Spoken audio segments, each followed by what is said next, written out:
देखिए, तेल अवीव पर बड़े हमले को अंजाम दिया गया है। हालांकि इजराइल ने कहा है कि हमले तो हमने नाकाम कर दिए। हूती इजराइल के बेन गुरियन एयरपोर्ट पर हूती का हमला हुआ है। इजरायली डिफेंस फोर्सेस ने इजराइल में घुसने से पहले मिसाइल को मार गिराया। ये इस वक्त की ताजा अपडेट है।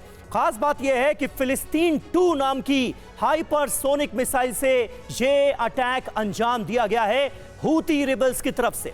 इजरायली एयरफोर्स ने फिलिस्तीन 2 मिसाइल को, जो कि एक हाइपरसोनिक मिसाइल है, इसे मार गिराया है। ये एक बड़ी अपडेट सामने आ रही है। अमेरिकी एयरक्राफ्ट कैरियर पर भी हूती ने अटैक किया है। प्रोटोकॉल के तहत सायरन एक्टिवेट किए गए थे। ये इजरायली डिफेंस फोर्सेस की तरफ से बताया गया है। हूती के मिसाइल का मलबा गिरने का भी डर था, ये आईडीएफ कह रही है। वहीं लाल सागर में तैनात वॉरशिप पर भी हूती ने निशाना साधा है, किया है अटैक। तो ये बड़ी अपडेट्स इस वक्त सामने आ रही है। हमारे साथ इस वक्त ज़ैपोरिजिया से हमारे संवाददाता मनीष झा मौजूद हैं। मनीष, ये बड़े डेवलपमेंट्स होते हुए हमें नजर आ रहे हैं। रूस यूक्रेन की जंग थमने के आसार नजर नहीं आ रहे। ज़ैपोरिजिया, जहां पर आप मौजूद हैं इस वक्त, वहां पर भी हमले हो रहे हैं और जंग की आग मिडिल ईस्ट को भी अपने घेरे में लेते हुए बड़े पैमाने पर अब नजर आ रही है। अमेरिका सीधे यमन पर अटैक कर रहा है, यमन इजराइल को निशाना बना रहा है, इजराइल भी जवाब दे रहा है। क्या होता आप देख रहे हैं इस वक्त?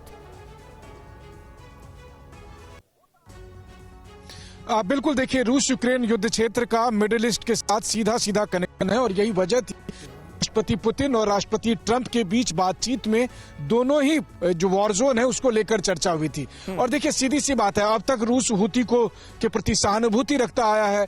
कहा जाता है कि हूती के पास जो हथियार हैं उसमें बहुत से रशियन हथियार भी थे। लेकिन सबसे बड़ी बात यह है कि आज की तारीख में चाहे हूती में जो कुछ हो रहा है या फिर जो कुछ तुर्की में हो रहा है, रूस भी उसमें डायरेक्टली इनडायरेक्टली इन्वॉल्व है।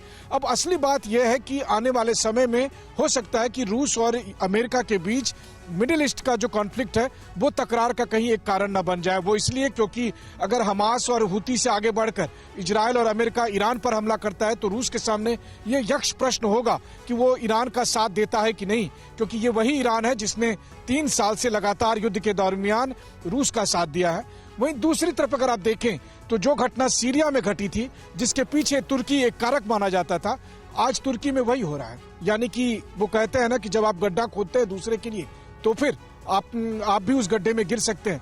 यही शायद राष्ट्रपति एर्दोगान के साथ होने वाला है। जी मनीष, अगर आपकी बात को हम समझने की कोशिश करें तो शायद मिडिल ईस्ट की अशांति रूस यूक्रेन की जो शांति की कोशिशें हैं उसको और मुश्किल और जटिल बना सकती हैं। और देखिए, यमन में देर रात भीषण बमबारी हुई है। अमेरिका ने रिहायशी इलाकों को निशाना बनाया है। अमेरिकी स्ट्राइक में कई बिल्डिंग्स जलकर खाक हो गई। अमेरिका का दावा, हूती के ठिकानों पर अटैक किया।